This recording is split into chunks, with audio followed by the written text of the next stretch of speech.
God doesn't always tell us the end at the beginning because he wants us to walk in faith. Right. To echo what you often say, it's better to have a broken heart now than a broken marriage later. Owning your choice, and therefore I can be committed through whatever season, whatever storm comes our way. So how did you know that I was the one? And I have a stark contrasting comparison here because I was engaged one time before you, and it ended up breaking off. And then I got engaged to you, and we got married. We've been married for 3 years, and there's a total difference between when it is like, you know, they are the one versus you just kind of going with the flow. I think it comes down to Down to what? you need alignment with God, alignment with your family, alignment with friends, and alignment with your heart. If you want to know, like, am I considering, is she the one or not? Like, you're asking these hard questions. Maybe the lady's asking that about the guy. Is he the one or is he not? You have to go through this wrestling, but knowing what a healthy answer looks like. Because I didn't the first time. The first time I got engaged, I did it because of cultural expectations. Like, hey, I graduated college. Now I need to get a job and get married. That is what I need to do. And it was those pressures that were pushing me forward in the decision. It wasn't an intentional choice. It was because of, like, that's what I had to do. That's what other factors that led me to get engaged to this lady was thinking about the God, family, friends, and me alignment. My friends and family were all saying, "Hey, this is a good thing." I didn't feel like God was saying proceed, and my heart wasn't in it. The tricky thing Most is, people just listen to their heart. I mean, I don't know. I feel like that's the first place you start, but okay. I think a lot of people start there and they don't listen to the other things. Right. Other people who have been married for a long time being like, whoa, hold your horses. She's probably not the one. There's red flags here.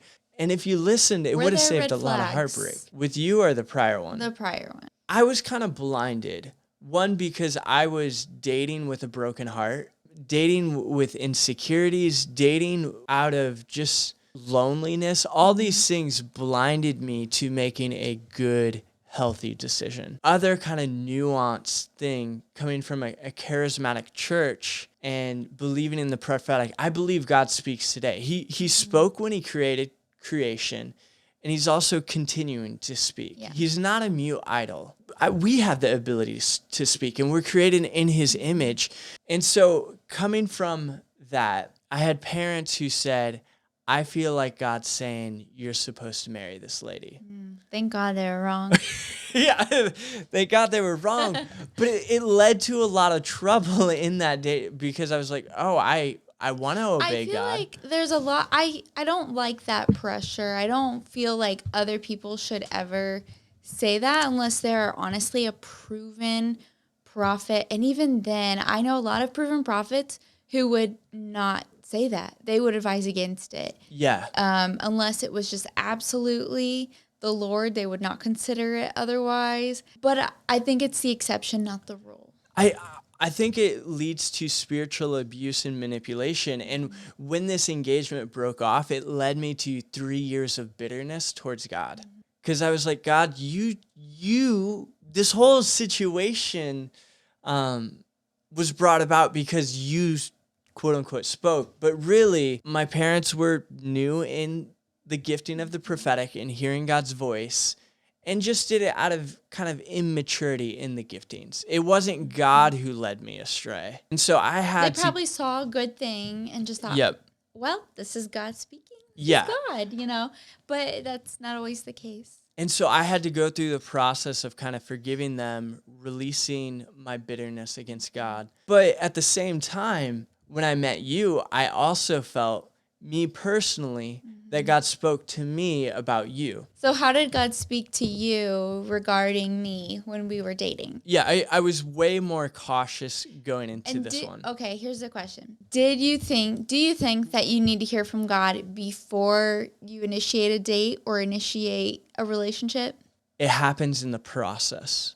Oftentimes we want to know ahead of time. God doesn't always tell us the end at the beginning because he Right. wants us to walk in faith. Right. He wants us to walk in faith and trust, leaning close to him as he guides us through the process. And so, no, you don't always have like, this is the one right at the Right. beginning. It's an exploration. And that's kind of what it was with you. Because of my first mistake in getting engaged and then breaking it off, I wanted to be wise and not foolish like the last time. Okay, how long did you wait between the broken off engagement and pursuing the next relationship?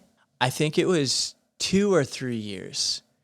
It takes time to mend a broken heart.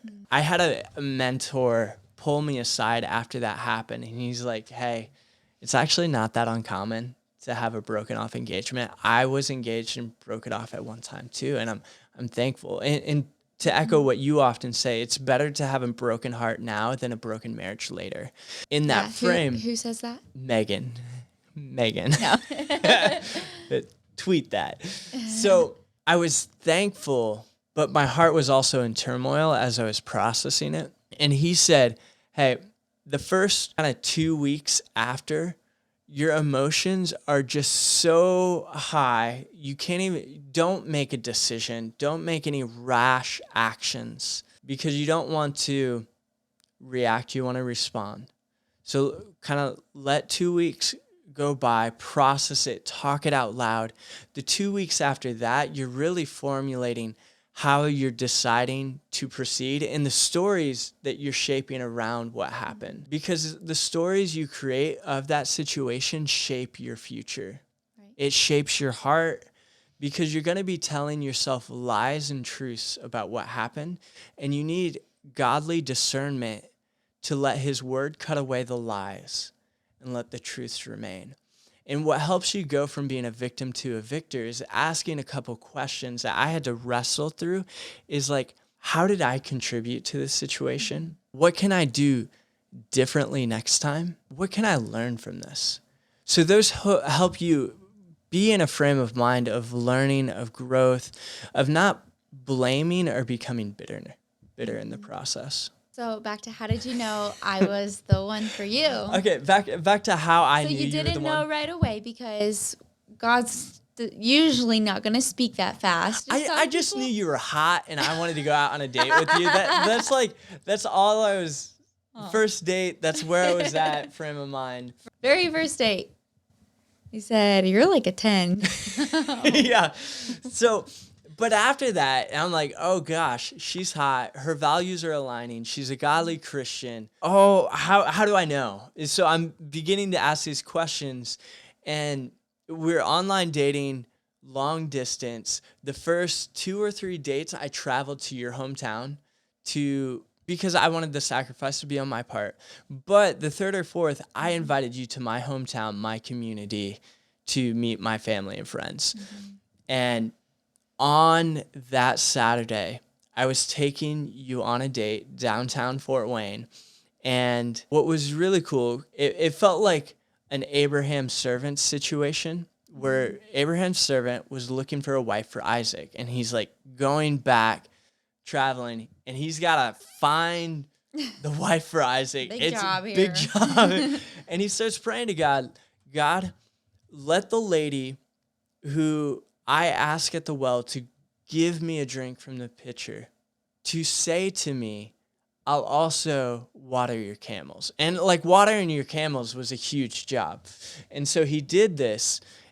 And Rebecca said, yes, let me draw water for your camels as well. And so God provided a sign. And for me, I felt like the sign was on this Saturday when we were out on the town, I was taking you on a date, showing you around my hometown.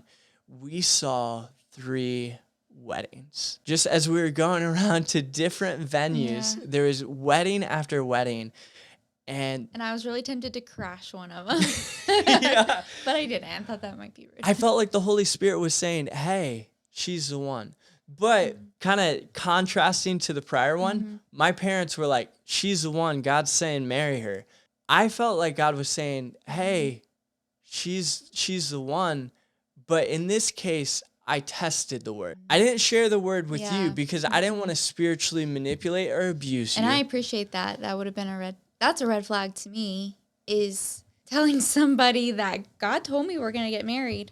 Yeah, it's like Well, run the other direction. Okay, God hasn't told me, so I'm not, just don't, yeah. Anyway. Yeah. I think this is important because you have to get to a place owning your choice, because it's going to help you in your commitment during marriage. Because when the tough seasons come, you're going to be like, I chose her. God helped me choose you. And therefore, I can be committed through whatever season, whatever storm comes our way, because I am solidified in this choice. And that's the kind of weightiness that you need to get to, like when you're dating and you're about ready to be engaged. So I got confirmation from God in the process. The next one were my family and friends. They were all saying, she's an amazing lady. She's an amazing catch. So I see things lining up there that were helping affirm and confirm this choice that I was going to make when I was going to propose to you. And the final kind of alignment for me was my own personal choice, where my heart was. I had to know, did I lust after you? Did I like you, or did I love you? And for a month, I was wrestling with this question of like, what's the difference between all of these? Because I think they manifest very similar behaviors, but have different motives, different origins. So I think lust is to take, love is to give. I think like is to receive. You're just enjoying the process. And though I like you, I love you, I want to give. And I think lust is contractual, while love is a covenant. And so I got to a place where I was like, I want to make a covenant with you, giving my life to making your life better, to blessing you in every way I can. So those are the ways that I knew alignment between God, family, and friends, and my own heart, that this choice was intentional, that I could make the commitment of covenant of marriage.